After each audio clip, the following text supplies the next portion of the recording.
કે સ્ટુડન્ટ્સ, તો આપણે સ્વાધ્યાયના એન્ડ તરફ જઈએ અને જે આપણું ચેપ્ટર નંબર 1 છે એ ચેપ્ટર નંબર 1નો પહેલો પાર્ટ કે જેનું નામ છે સંબંધ, એ સંબંધ ટોપિકનો આપણે આજે અંત લાવીશું અને આગળનો નવો ટોપિક પણ ભણીશું. 14મા નંબરનો દાખલો આવેલા, XY સમતલની બધી જ રેખાઓનો ગણ એલ લો. ભાઈ XY સમતલમાં આવેલી બધી જ રેખાઓ, XY સમતલમાં આવેલી બધી જ રેખાઓનો ગણ શું છે? એલ. આ એલ પરનો સંબંધ આર બરાબર L1, L2, જ્યાં રેખા L1 એ રેખા L2 ને સમાંતર છે. ચાલો, સંબંધ તો ખબર પડી ગઈ. આર વ્યાખ્યાયિત છે, સાબિત કરો કે આર સામ્ય સંબંધ છે. ચાલો, તો પહેલાં સામ્ય તરફ આગળ વધીએ આપણે બાળકો. તો ધ્યાન આપજો ભાઈ, પહેલાં તો ગણ આપેલો છે એલ. એલ શું છે? XY સમતલની બધી જ રેખાઓનો ગણ. ગણ એલ શું છે? XY સમતલની બધી જ રેખાઓનો ગણ છે. બીજું આપેલું છે R subset L cross L. R subset L cross L. ત્યારબાદ શું આપેલું છે તમને? તો કે આર બરાબર L1, L2 વેર શું કીધું છે? રેખા L1 એ રેખા L2 ને સમાંતર છે. L1 પેરેલલ L2 બરાબર, રેખા L1 પેરેલલ રેખા L2.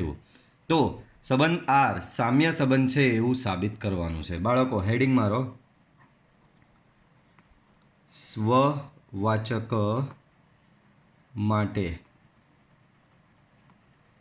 બરાબર. તો ફોર ઓલ, સ્વવાચક માટે બંને ઘટક સરખા લેવા પડે. For all L1 belongs to L બરાબર. ગણ Lમાંથી કોઈ એક રેખા લીધી L1 એ તમામ માટે L1, L1 belongs to L cross L માટે ભાઈ બંને ઘટક સરખા લેવાના સ્વવાચક માટે. બાળકો સીધી વસ્તુ છે, અહીંયા નોંધમાં બી લખેલું છે, સ્વીકારી લો કે પ્રત્યેક રેખા પોતાને સમાંતર છે જ.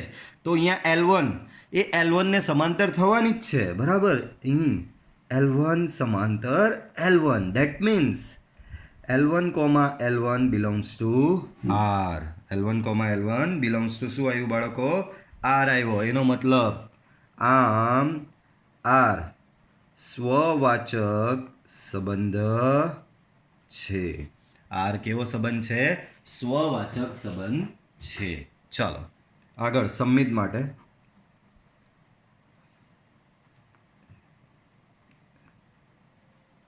તો સંમિત માટે શું?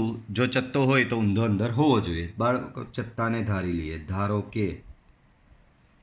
કે L1, L2 belongs to L1, L2 belongs to R.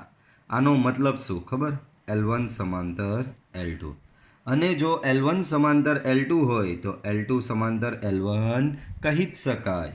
એનો મતલબ L2, L1 belongs to R. આમ સંબંધ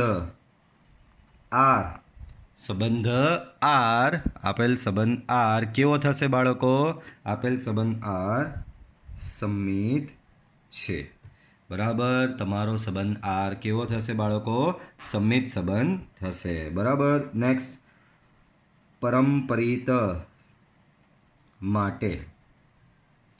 તો પરંપરિત માટે ધારો કે આપણે પહેલા બે લેવા પડે બરાબર. તો ધારો કે L1, L2 and L2, L3 belongs to R. L1, L2 અને L2, L3 Rમાં આવેલો છે. કેમેરો હલી ગયો. ચાલો બરાબર છે. L1, L2 અને L2, L3 Rમાં આવે છે. આનો મતલબ શું થાય ખબર બાળકો? L1 સમાંતર L2 એન્ડ L2 સમાંતર L3. L1 L2 ને સમાંતર, L2 L3 ને સમાંતર. ભાઈ સિમ્પલ વસ્તુ છે. આ L1 L2 ને સમાંતર હોય, L2 L3 ને સમાંતર હોય તો L1 એ L3 ને સમાંતર થવાનો જ છે. સિમ્પલ વસ્તુ છે. જો અહીંયા બનાવી બી દઈએ આકૃતિ. આ રેખા L1 એ રેખા L1 એ L2 ને સમાંતર છે, તો તમારે L2 આવી રીતે જ બનાવવી પડે. હવે L2 L3 ને સમાંતર છે, તો L3 બી તમારે એની નીચે આ પ્રમાણે બનાવવી જ પડે. તો L1 અને L3 બી અહીંયા સમાંતર થશે જ બરાબર. ચાલો આગળ. આટલે સુધીનો દાખલો તમારો પૂરો થાય છે. આગળ જે રેખાઓ વાય બરાબર 2x+4 સાથે સંબંધ આર દ્વારા સંબંધિત હોય તેવી તમામ રેખાઓનો ગણ શોધો. બરાબર, વાય બરાબર 2x+4 સાથે આર સંબંધ ધરાવતી રેખાઓ માટે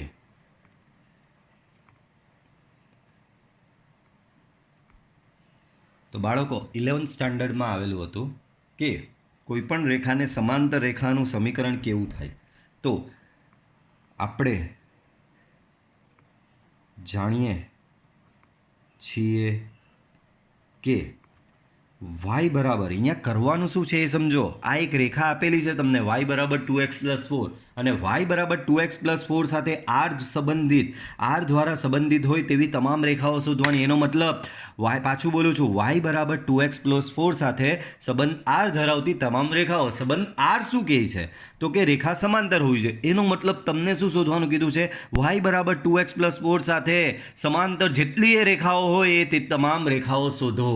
બરાબર. હવે 11માં ભણી ગયા કે વાય બરાબર mx+c ને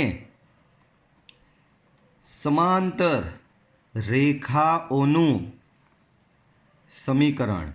વાય બરાબર mx+c ને સમાંતર રેખાઓનું સમીકરણ તો કે એ થાય વાય બરાબર mx+d. બધું સેમ રહે, માત્ર આ કોન્સ્ટન્ટ બદલાઈ જાય. બરાબર. તો આ પરથી y બરાબર 2x+4 સાથે આર સંબંધ ધરાવતી એટલે કે y બરાબર 2x+4 ને સમાંતર ગણ એલમાં આવેલી રેખાઓ. તો જુઓ અહીંયા શું કરેલું, વાય ને વાય સરખો રાખવાનો, સરખો રાખ્યો. એમએક્સનો એમએક્સ જ રહી તો અહીંયા આપણો 2x છે તો 2xનો 2x જ રહેશે. બટ આ અચળ જે 4 છે એ 4 બદલી નાખવાનો અને અહીંયા કોઈ અચળ સી લઈ લેવાનો. આ સીની જગ્યાએ કોઈ પણ કિંમત આવી જશે. બરાબર, સીની જગ્યાએ કોઈ પણ કિંમત લખી શકાય. તો અને સમાંતર એલમાં આવેલી રેખાઓ વાય બરાબર 2x+ થી સી થશે. બરાબર. તો બહુ જ સરસ સિમ્પલ દાખલો હતો. હવે MCQ છે, બહુ જ સિમ્પલ છે MCQ, ધ્યાનથી જોજો. ગણ 1 2 3 4 પર સંબંધ આર એ આર બરાબર 1 2 2 2 1 1 4 1 3 આપેલ છે ને ચેક કરવાનું છે સ્વવાચક સંમિત સંબંધ પરમપદ. ચાલો, તો પહેલાં તો અહીં ગણને નામ આપી દીધું. ધારો કે એ બરાબર 1 2 3 and 4 આ ગણ છે તો સંબંધ આર એ ક્રોસ એનો ઉપગણ થશે. સંબંધ આર શું આપેલો છે ધ્યાનથી ઓબ્ઝર્વ કરો. ડાયરેક્ટ આ તો ઓબ્ઝર્વેશનવાળું જ છે કેસ. બરાબર. MCQ છે એટલે બહુ ગણતરી બી નહીં બતાવવાની તમારે. ડાયરેક્ટ ઓબ્ઝર્વેશનથી નક્કી કરવાનું કે ભાઈ સ્વવાચક છે, સંમિત છે, પરંપરિત છે, સામ્ય છે, શું છે, તમે નક્કી કરીને કહેવો. તો ચાલો બાળકો, પહેલાં ડાયરેક્ટલી સ્વવાચક માટે સ્વવાચકમાં 1 2 3 4 છે તો અંદર 1 1 2 2 3 3 4 4 હોવા જોઈએ. તો ચાલો 1 1 છે, 2 2 બી છે, 3 3 બી છે, 4 4 બી છે. બરાબર. તો અહીં તમે શું નક્કી કર્યું? આર સ્વવાચક છે. બરાબર. દેન સંમિત માટે સંમિત શું કહે? જો ચત્તો હોય તો ઊંધો હોવો જોઈએ. તો 1 2 છે, 2 1 કિધર है? 1 3 છે, 1 3 છે, 3 1 ક્યાં છે? તો કે નથી. 3 2 છે બાળકો, 3 2 છે, 3 2 છે, પણ 2 3 ક્યાં છે? તો કે નથી. તો એ સંમિત નથી. સંમિત નથી. કેમ? તો કે એક રીઝન આપી દેવાનું, 1 2 બિલોંગ્સ ટુ આર પરંતુ 2 1 ડઝન્ટ બિલોંગ્સ ટુ આર. ચાલો, પરંપરિત માટે તો પરંપરિત માટે ચેક કરો. 1 2 ની જોડ બને 2 2 સાથે તો 1 2 તો છે જ અંદર. બાળકો અહીંયા જો, હા 1 3 છે, 3 2 છે. જો આવી રહ્યો અહીંયાનો ને અહીંયાનો ઘટક કોમન હોવો જોઈએ. 1 3 3 2 તો 1 2 અંદર હોવો જોઈએ. તો કે છે. સરસ. એનો મતલબ તમારો સંબંધ પરંપરિત થઈ રહ્યો છે. અહીંયા આર એ પરંપરિત છે. તો તમે શું તારણ કાઢ્યું? સ્વવાચક અને પરંપરિત છે પણ સંમિત નથી. તો જોઈ લો, સ્વવાચક અને આ રહ્યું સ્વવાચક અને પરંપરિત છે પરંતુ સંમિત નથી. સો કરેક્ટ આન્સર ઇઝ અ બી. ચલો નેક્સ્ટ 15મું જુઓ. સંબંધ આર એ ગણ એન પર, ભાઈ એન પરનો સંબંધ આપેલો છે અહીંયા. તો અહીં R subset N cross N આવું આપેલું છે. શું આપેલું છે બાળકો? R subset N cross N. અને સંબંધ જો કેવો આપેલો છે ધ્યાનથી જુઓ.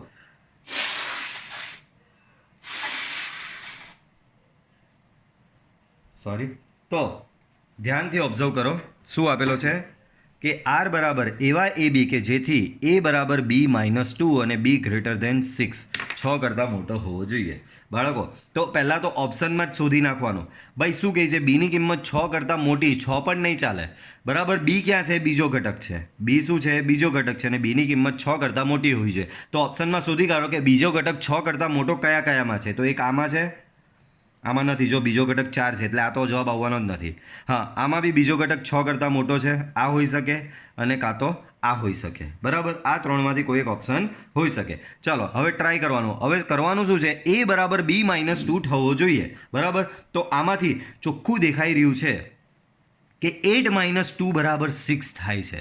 એટલે કે બી -2 બરાબર 6 થાય છે. તો અહીં 6 8 equal to A comma B માટે બી બરાબર એ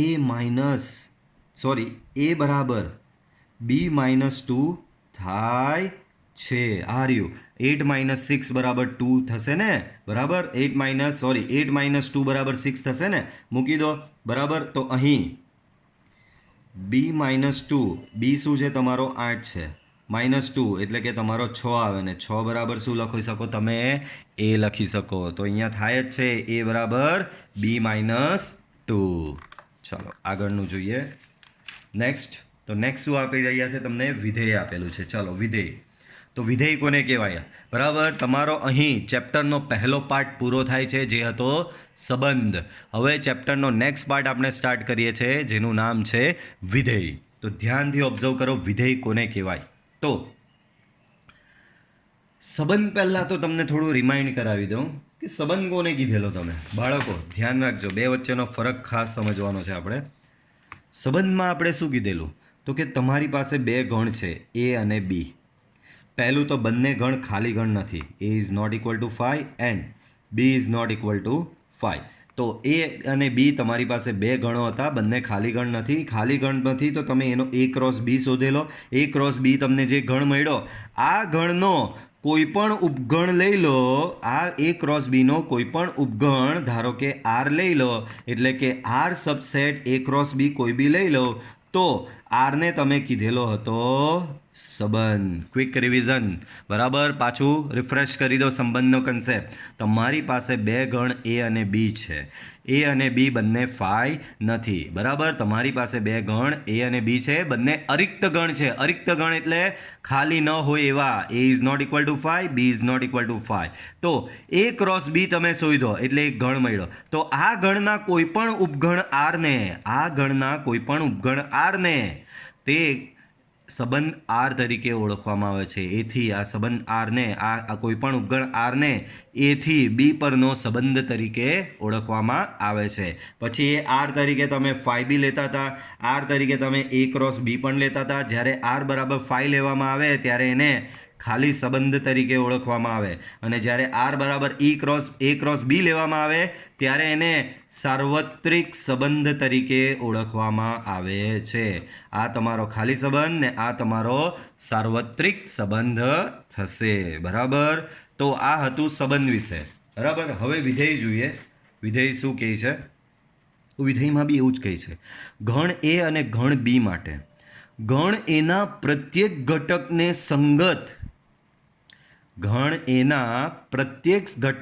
સંગત ગણ બીમાં અનન્ય પ્રતિબિંબ મળે તો આ સંબંધ એફને એથી બી પરનું વિધેય કહેવામાં આવે છે. બાળકો અહીંયા કહેવા શું માંગે છે આપણે ટૂંકમાં સમજી લઈએ. બરાબર, તો સંબંધમાં આ માની લો કે પ્રદેશ ને આ તમારો સહપ્રદેશ. આ પ્રદેશ કહેવાય તમારો એ, આ સહપ્રદેશ તમારો કહેવાય બી. પ્રદેશ સહપ્રદેશ બી ભૂલી જાઓ હમણાં. તમારી પાસે બે ગણ છે. આ પહેલું જે અહીંયા બનાવ્યું આ સર્કલ બરાબર તે એ અને આ બીજું બનાવ્યું તે તમારું ગણ બી છે બરાબર. માની લઈએ કે ગણ એમાં ઘટકો છે 1 2 3 4 5. અહીંયા છે તમારા 2 4 6 8 10 12 બરાબર. અહીંયા કંઈક આવા ઘટકો છે. ચાલો તો 1 ઘટક એ 2 સાથે સંકળાયેલો છે, 2 એ 4 સાથે સંકળાયેલો, 3 એ 6 સાથે, 4 એ 8 સાથે, 5 એ 10 સાથે સંકળાયેલો. તો અહીંયા તમે જોઈ શકો છો કે અહીં ગણ એના આ ગણ એ છે, ગણ એના દરેક ઘટકનું એક પ્રતિબિંબ અનન્ય ગણ બીમાં તમને મળી જ જાય છે. અહીંયા કોઈ ખાલી રહેતો નથી.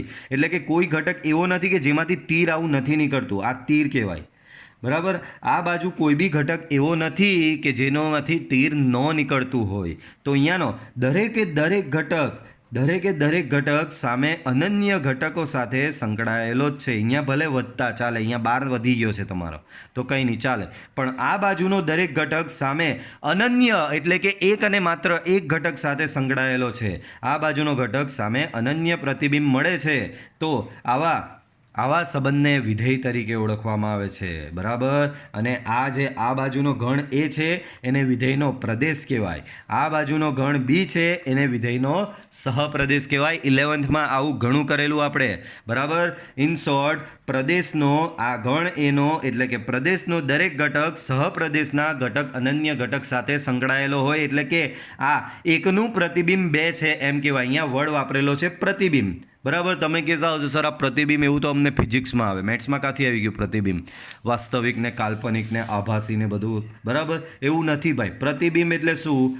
આ એકનું પ્રતિબિંબ બે કહેવાય બરાબર, બેનું પ્રતિબિંબ 4 કહેવાય, 3નું 6 કહેવાય, 4નું 8 કહેવાય ને 5નું 10 કહેવાય બરાબર. તો પ્રતિબિંબ આને કહેવાય. પ્રતિબિંબ કોને કહેવાય? તો પ્રદેશનો ઘટક સહપ્રદેશના જે ઘટક સાથે સંકળાયેલો હોય એ ઘટકને એનું પ્રતિબિંબ તરીકે ઓળખવામાં આવે છે. તો અહીંયા પહેલી લાઈનનો મતલબ એ જ છે કે ગણ એ અને ગણ બી માટે ગણ એના પ્રત્યેક, જો વર્ડ એટલે જ વાપરેલો છે એને હાઇલાઇટ બી હું કરી રહ્યો છું, પ્રત્યેક એટલે દરેકે દરેક ઘટક આવી જ જવો જોઈએ, કોઈ રહી જવો જોઈએ નહીં. અહીંયા આપણો કોઈ ઘટક પ્રદેશનો રહી નહીં ગયો, દરેક ઘટકની સામે જોડ બની જ ગઈ છે બરાબર.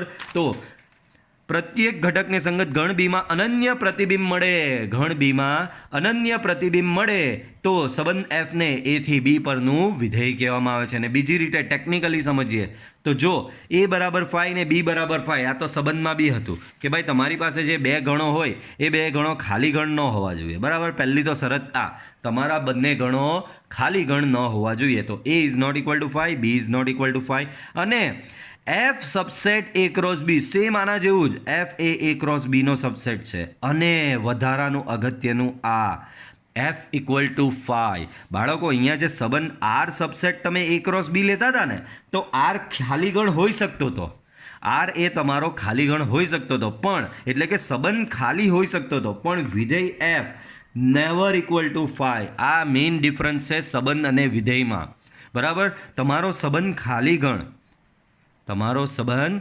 ખાલી ગણ હોઈ શકે પણ તમારું વિધેય ખાલી ગણ ન હોઈ શકે. તમારો સંબંધ ખાલી ગણ હોઈ શકે પણ તમારું વિધેય F is not equal to 5 બરાબર. તો અહીંયા બીજી એક લાઈન બી છે, ધ્યાનથી વાંચો. પ્રત્યેક એક્સ બિલોંગ્સ ટુ એ ને સંગત અનન્ય ક્રમયુક્ત જોડ X Y belongs to F હોય તો એફ વિધેય કહે છે. આ ઉપરની લાઈનનું અહીંયા રૂપાંતર કરેલું છે ટેકનિકલ સ્વરૂપે. આ લાઈન શું કહેવા માંગે છે કે પ્રત્યેક એક્સ બિલોંગ્સ ટુ એ એટલે કે એના તમામ ઘટકને સંગત અનન્ય ક્રમયુક્ત જોડ એક્સ વાય બરાબર, તમામ ઘટકને સંગત અનન્ય પ્રતિબિંબ મળે તો તમારા સંબંધ એફને વિધેય તરીકે ઓળખવામાં આવે છે. ધ્યાન રાખજો, સંબંધમાં શું હતું? આ જ હતું. જો પાછું એક વખત સમજાવું છું કે બે ગણ છે, બંને ખાલી ન હોવા જોઈએ, બંનેનો તમે એ ક્રોસ બી લીધો, એ ક્રોસ બીનો કોઈ ઉપગણ લીધો તો એ ઉપગણને તમે સંબંધ કીધેલો, પણ આ સંબંધ આર એ ખાલી ગણ હોઈ શકે. વિધેયમાં બી એવું જ છે સેમ. તમારી પાસે બે ગણ છે, બંને ગણ 5 નથી, એ ક્રોસ બી શોધો, એ ક્રોસ બીનો જ કોઈ ઉપગણ એફ સબસેટ એ ક્રોસ બી લો તો એફને વિધેય કહેવામાં આવે છે. પણ જે રીતે અહીંયા આર ઇક્વલ ટુ 5 હતું પણ F never equal to 5. F never equal to 5 અને બીજું સંબંધમાં અહીંયાનો કોઈ ઘટક રહી જતો હતો તો ચાલતો હતો, જ્યારે વિધેયમાં અહીંયાનો કોઈ બી ઘટક રહેવો જોઈએ નહીં. સંબંધમાં શું, અહીંયા માની લઈએ કે 6 હોય અને 6ની સામે કોઈ જોડ બની જાય છે, તો જોડ 6ની સામે કોઈની સાથે જોડ બનતી નથી તો કંઈ વાંધો નહીં, સંબંધમાં ચાલ્યું જતું હતું. પણ વિધેયમાં ચાલે નહીં. વિધેયમાં પ્રદેશનો કોઈ બી ઘટક આ પ્રમાણે ખાલી રહેવો જોઈએ નહીં. તો સંબંધ અને વિધેય વચ્ચે બે ફરક છે. પહેલું તો વિધેયમાં ખાલી ગણ નહીં હોઈ શકે, સંબંધ ખાલી ગણ હોઈ શકે.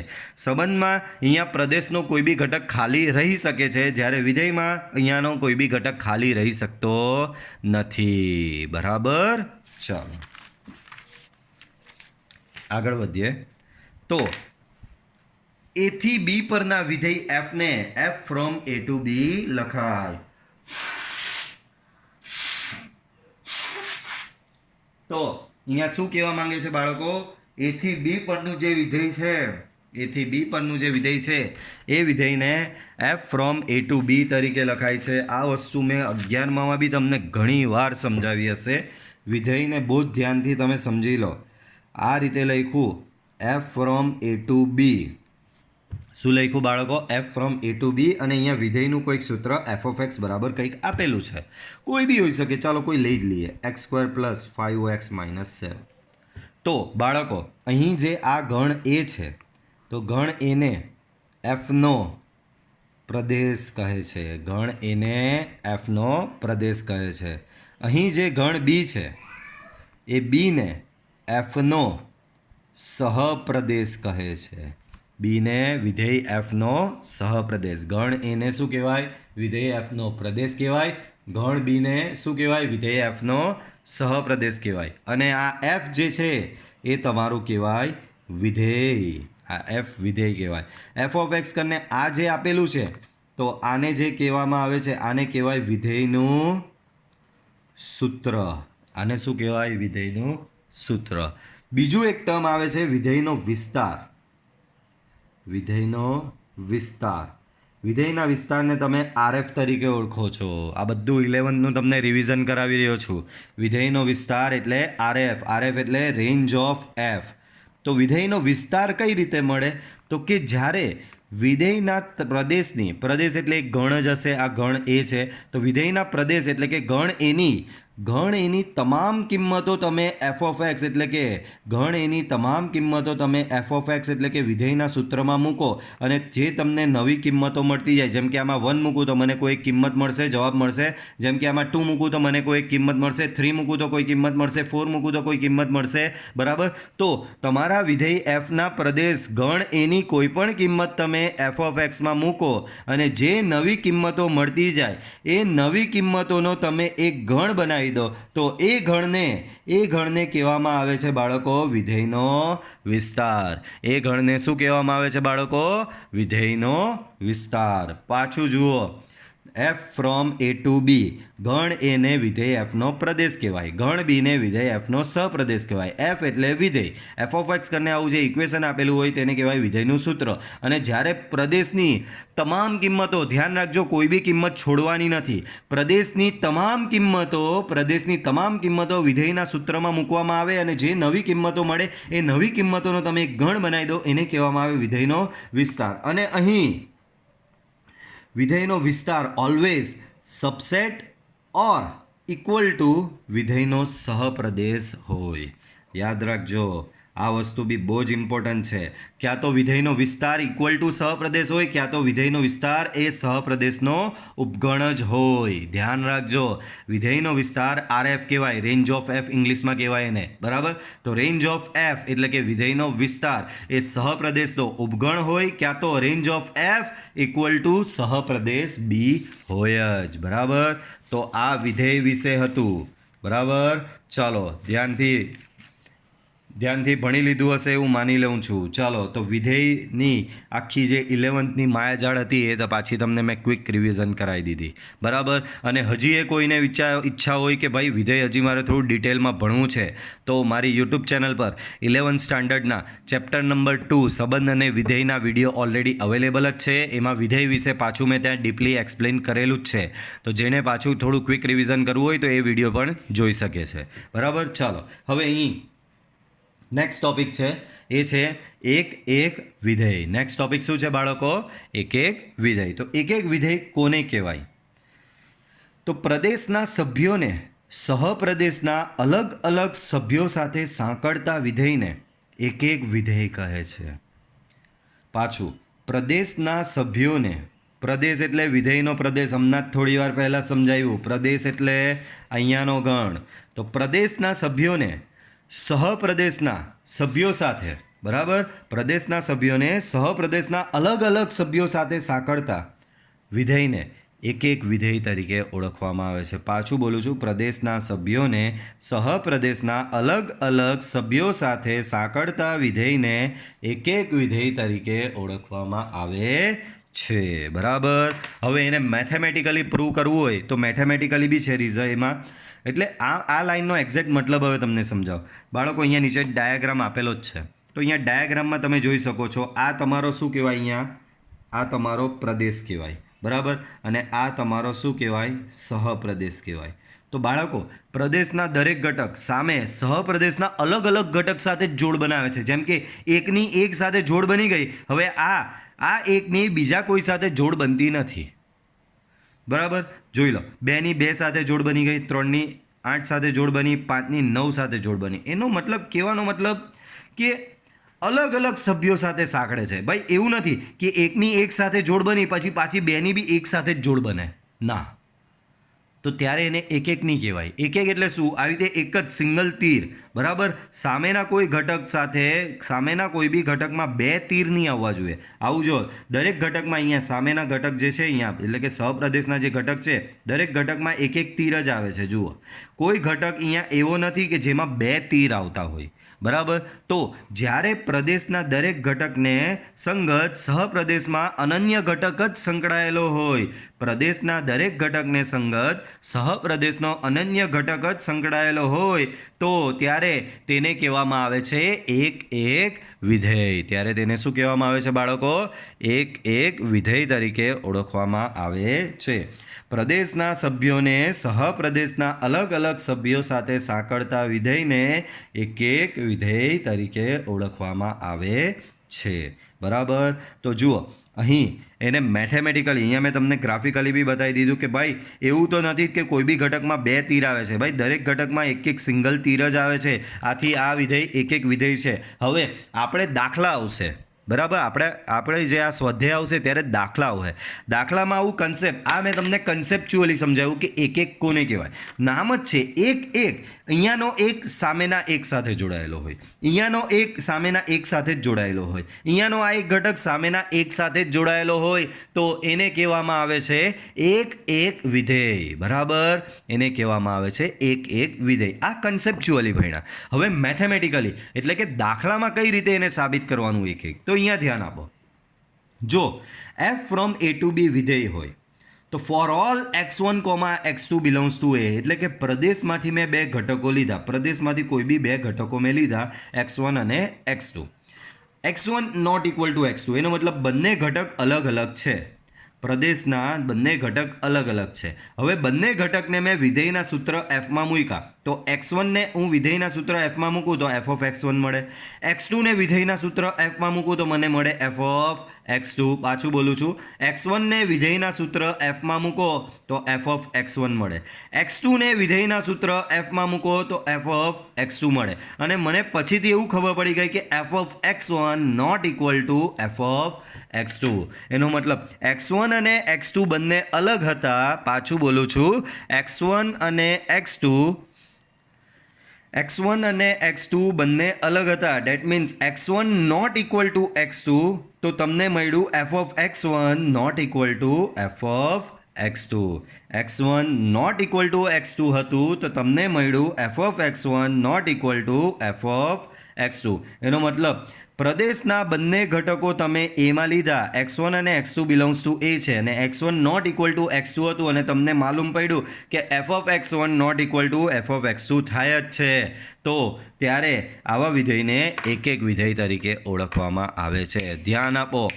પ્રદેશના બે ઘટક લીધા, બંને ઘટક સમાન નથી, તો બંને ઘટકનું વિધેયના સૂત્રમાં મૂકતા જે મૂલ્ય આવે, જે કિંમત આવે એ પણ સમાન ન હોય તો તેવા વિધેયને એક એક વિધેય કહેવાય છે. આની એક અન્ય ડેફિનેશન બી છે આવી ઊંધી, કે જો એફ ઓફ x1 બરાબર એફ ઓફ x2 હોય તો x1 બરાબર x2 હોય તો પણ F of A from A to બીને એક એક વિધેય કહે છે. જો બે વચ્ચેનો ફરક સમજો, અહીંયા કહે છે કે x1 not equal to x2 તો F of x1 not equal to F of x2. જો આ શરતનું પાલન થાય તો તમારું વિધેય f એક એક વિધેય કહેવાય. પાછું બોલું છું, x1 not equal to x2 તો F of x1 not equal to F of x2 થાય તો તમારા વિધેયને એક એક વિધેય કહેવાય. અને બીજી રીતે બી આવું બી છે, જો F of x1 equal to F of x2, જો F of x1 equal to F of x2 તો x1 ઇક્વલ ટુ x2 થાય તો તમારા વિધેય fને એક એક વિધેય કહે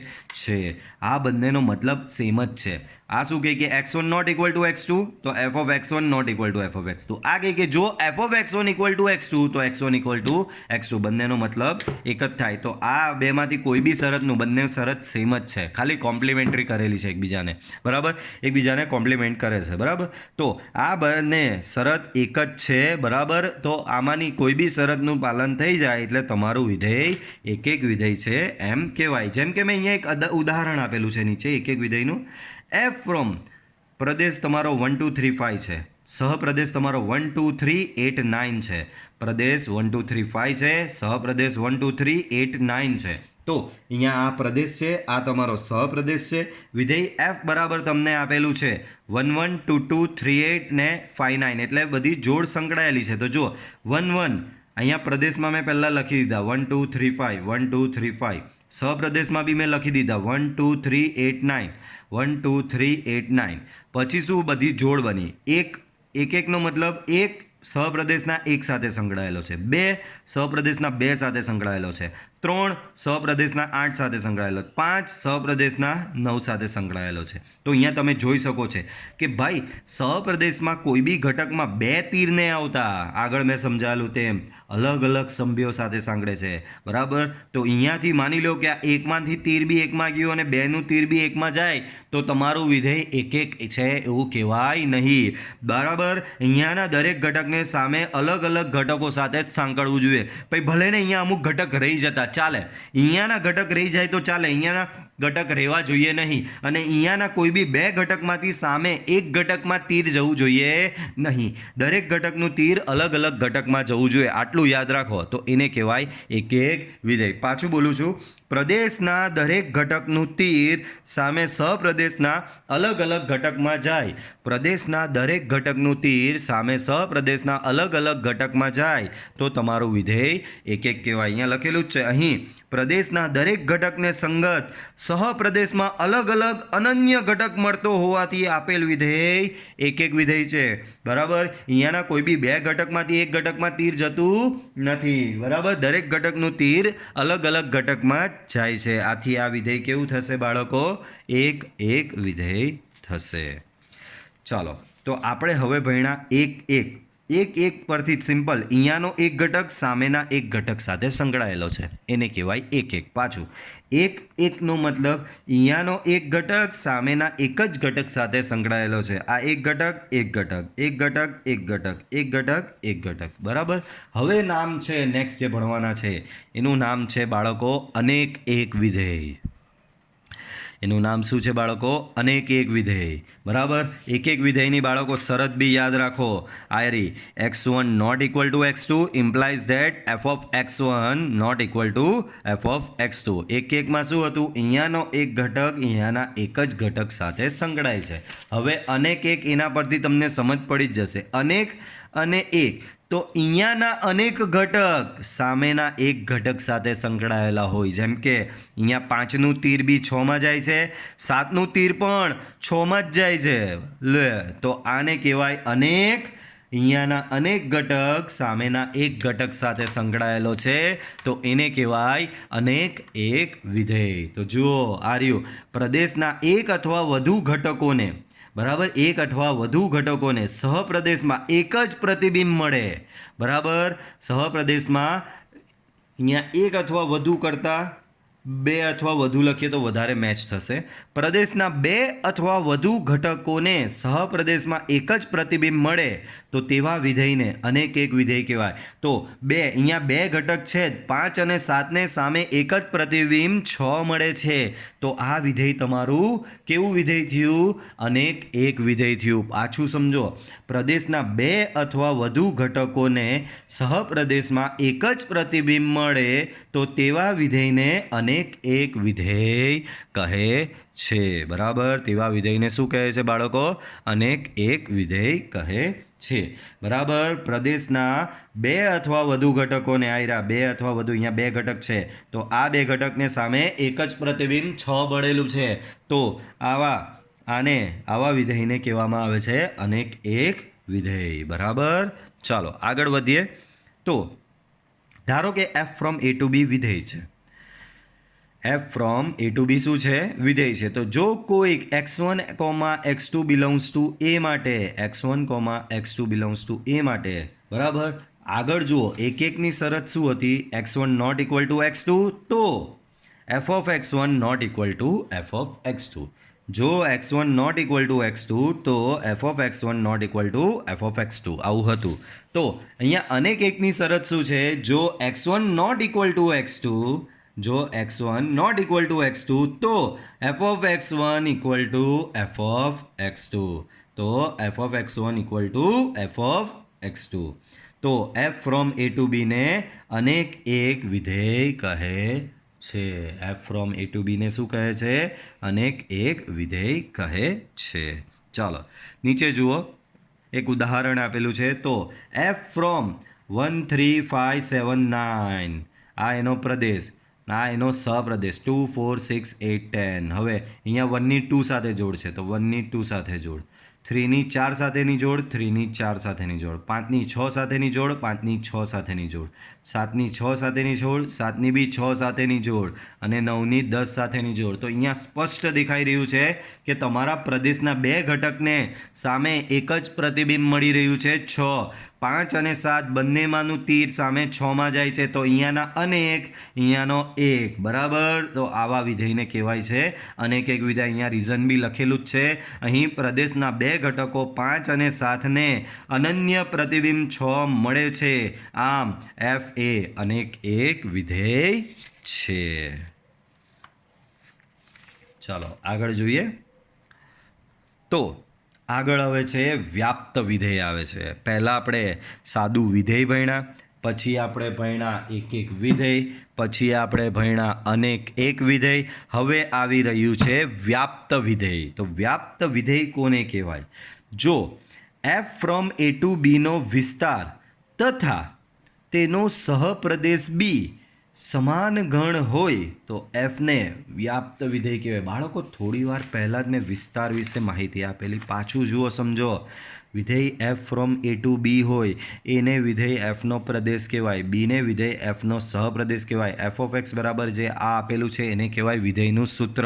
પછી તમે વિધેયના પ્રદેશની તમામ કિંમતો વિધેયના સૂત્રમાં મૂકો. વિધેયના પ્રદેશની તમામ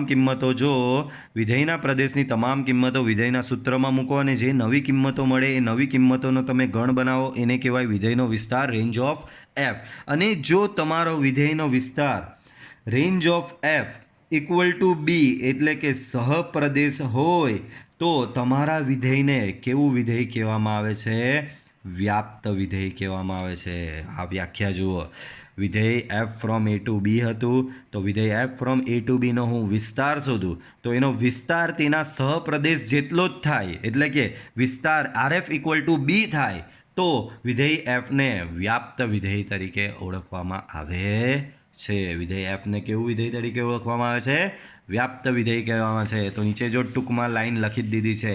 આમ આરએફ ઇક્વલ ટુ બી એટલે કે વિધેયનો વિસ્તાર બરાબર સહપ્રદેશ હોય તો તેવા વિધેય એફને વ્યાપ્ત વિધેય કહે છે. બરાબર, જે વિધેયનો વિસ્તાર એ તેના સહપ્રદેશ જેવો જ હોય, સેમ ટુ સેમ વિસ્તાર ઇક્વલ ટુ સહપ્રદેશ હોય તો તેવા વિધેયને વ્યાપ્ત વિધેય કહેવામાં આવે છે. હવે એને થોડું મેથેમેટિકલી બી ભણીએ. તો જો પ્રત્યેક y બિલોંગ્સ ટુ બી માટે કોઈક એક્સ બિલોંગ્સ ટુ એનું અસ્તિત્વ હોય કે જેથી વાય બરાબર એફ ઓફ એક્સ થાય તો એફ ફ્રોમ એ ટુ બીને વ્યાપ્ત વિધેય કહે છે. બાળકો વાય બિલોંગ્સ ટુ બી એટલે કે સહપ્રદેશ, બરાબર. વાય બિલોંગ્સ ટુ બી આર્યો, બી એટલે સહપ્રદેશ અને એ એટલે પ્રદેશ. તો હું બીનો કોઈ બી ઘટક લેવું, હું સહપ્રદેશનો કોઈ બી ઘટક લેવું, એ પ્રદેશના કોઈના કોઈ ઘટક સાથે સંકળાયેલો જ હોય તો તમારું વિધેય વ્યાપ્ત વિધેય થાય. જો આ મેથડ તો તમને યાદ રહી જ ગઈ. કઈ? તો કે વિધેયનો વિસ્તાર બરાબર એનો સહપ્રદેશ થાય. વિધેયનો વિસ્તાર બરાબર એનો સહપ્રદેશ થાય તો તમારું વિધેય કેવું છે? વ્યાપ્ત વિધેય છે. પાછું બોલું, જો વિધેયનો વિસ્તાર બરાબર સહપ્રદેશ થાય તો તમારું વિધેય કેવું વિધેય થશે? વ્યાપ્ત વિધેય થશે, બરાબર. એટલે કે RF ઇક્વલ ટુ બી એટલે કે સહપ્રદેશ હોય તો તમારું વિધેય વ્યાપ્ત વિધેય થશે. અને મેથેમેટિકલી ભણવું હોય તો વિધેયનો સહપ્રદેશનો કોઈ બી ઘટક લેવું અને એ સહપ્રદેશનો ઘટકનું સામે તમને એનું કનેક્શન મળી જ જતું હોય, અહીંયાનો કોઈ બી ખાલી નહીં રહેતો હોય. ઇન શોર્ટ ટૂંકમાં કહેવું તો આ લાઈનનો મતલબ શું છે? અહીંયા સહપ્રદેશમાં કોઈ બી ખાલી નહીં રહેતો હોય. આગળના ઉદાહરણમાં આપણે જોયેલું તો કે અહીંયા આપણે ખાલી રહી ગયેલો 8, તો આવો ખાલી નહીં રહીને ત્યારે તમારું વિધેય વ્યાપ્ત કહેવાય. આ વિધેય વ્યાપ્ત નથી. કેમ? અહીંયા અઠ્ઠો ખાલી રહી ગયો છે, બરાબર. એની આગળનું જોઈએ તો એની આગળમાં બી એવું જ હતું, આ 3 ખાલી રહી ગયેલો, તો બરાબર. તો આ વિધેય વ્યાપ્ત નથી. ઇન શોર્ટ, સામે સહપ્રદેશનો કોઈ બી ઘટક ખાલી રહી જાય, આમાં બી ખાલી રહી ગયો એટલે વ્યાપ્ત નથી, બરાબર.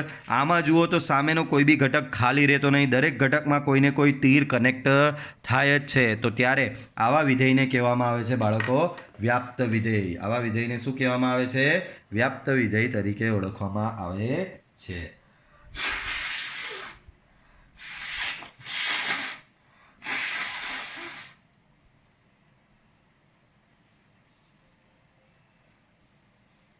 Okay, clear? તો આ થયું તમારું વ્યાપ્ત વિધેય, બરાબર. શું થશે? આ તમારું વ્યાપ્ત વિધેય થશે, બરાબર.